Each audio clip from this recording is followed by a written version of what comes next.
Hello and welcome to Blytheway Business News, where today we're joined by Nigel Robinson, Chief Executive of Central Asia Metals, otherwise known by its ticker as CAML.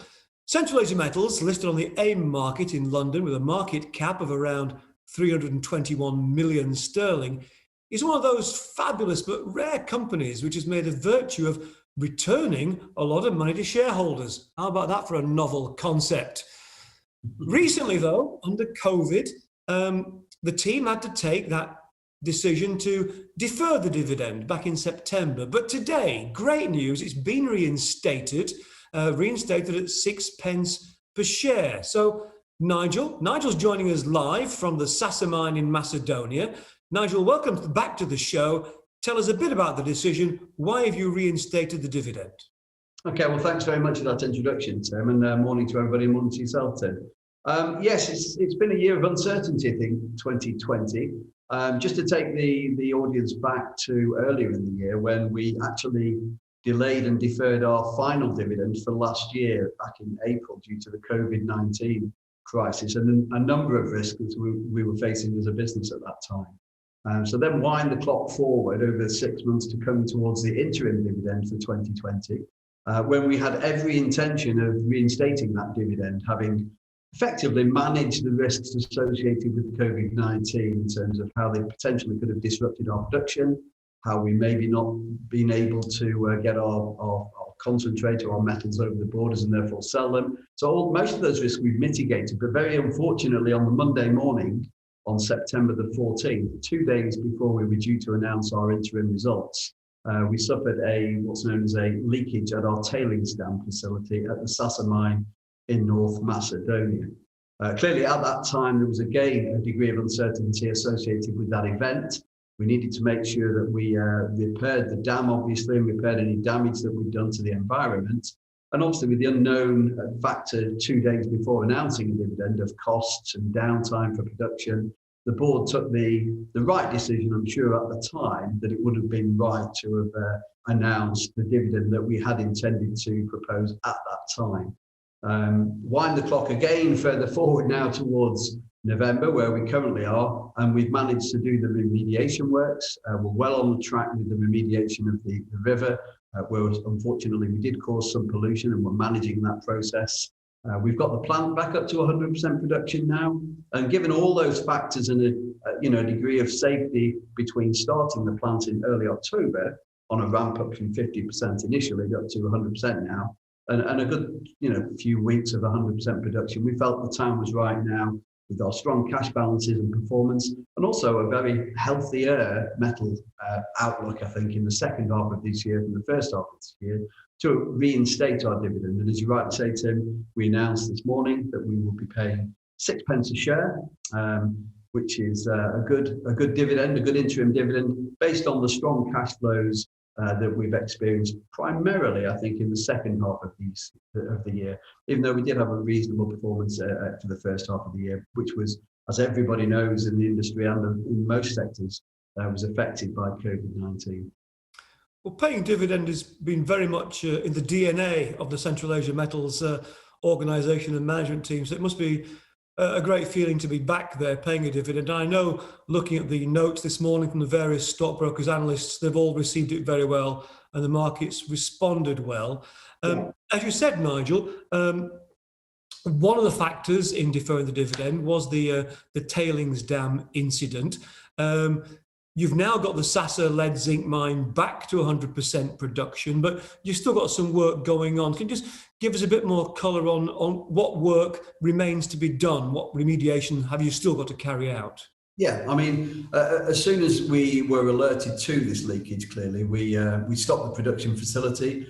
We managed, fortunately, it happened at about 5 o'clock in the morning on that Monday.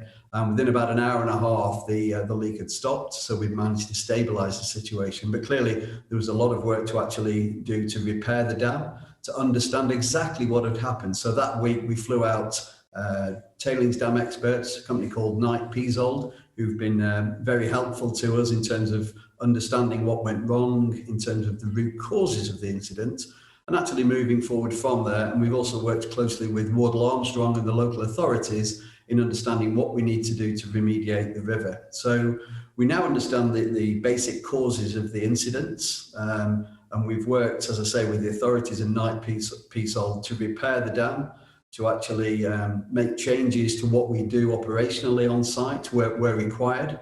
And given all that information, as I say, we're now in a position whereby the river remediation work is going well. We expect within the end of this year that we'd have done what we're calling phase one of that river remediation, which is to take the bulk of those tailings. We lost, unfortunately, about 8,000 cubic meters of material into the river, which constituted about 5,000 cubic meters of liquid and fines, and actually 3,000 cubic meters of the coarse sand, which is on the dam side. So we've removed, to date, we've done about 4 kilometres of the 13-kilometre stretch of the river. We anticipate we'll finish by the end of the year and remove the bulk of the tailings. And then over the course of next year, we'll be monitoring that for any impacts on the environment. We've put 16 sedimentation traps along the course of the river in order to extract further material over the period of that time.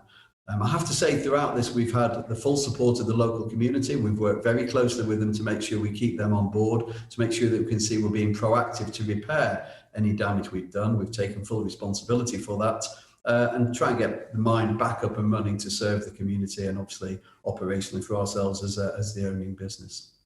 Oh, thank you, Nigel. Now, you mentioned in earlier on in the interview about metal prices turning around somewhat. You're out there in Macedonia at the Sasa mine where you mine lead and zinc. You also have the Kunrad facility in Kazakhstan where you're mining copper. What do because you're essentially a base metal miner, yeah. What do the base metal improvements in price mean for Central Asia Metals? I mean, clearly, as a mining company, one of the things that is strange in our industry is that our whole revenue stream is based on what the metal prices are. I mean, we can't necessarily influence the price of the products that we produce. It is determined by international factors outside of our control. But clearly, when we have higher metal prices, we enjoy the benefit of that and therefore make stronger margins and have higher revenues. But as you know, Tim, we are a low-cost business. We aren't as highly levered to the metal prices. But nevertheless, strong prices for us is better in terms of margins and absolute profit. So we do produce the metals that we're involved in copper. We've got a very low cost base, as you know. And at the interim stage for June 30th this year, we reported a C1, what's known as a C1 cash cost, which is basically the cost of producing the metal and getting it to the end consumer, of 48 cents per pound of copper. Now, that equates to about $1,100 per tonne. And most recently, in the second half of the year, copper price has increased significantly, as has zinc and maybe less so lead. But from the lows in the first half of the year, with all the uncertainty about the world economy and demand, we've seen an increase of up to 50% on prices in copper and 47% in zinc. And we announced that this morning. That's from the lows. Obviously, it changes day to day. But clearly, with those strong metal prices, that influences our revenues and our EBITDA margins and therefore improves our cash flow in the second half of the year. And clearly that's positive for us because we use that cash flow for a number of reasons, one of which is to pay money back to shareholders, the other of which is to pay down the debt that we have on the balance sheet, having acquired the Sasa mine just over 3 years ago now for $400 million. And the final use of that cash is obviously to strengthen the business and to reinvest in the operations in terms of any capital needed to improve efficiencies and improve productivity. So the dividend's been reinstated. You're getting your head around and sorting out the remediation issues. If it's not too much to ask, what can we look for in the next 6 months or so from Central Asia Metals?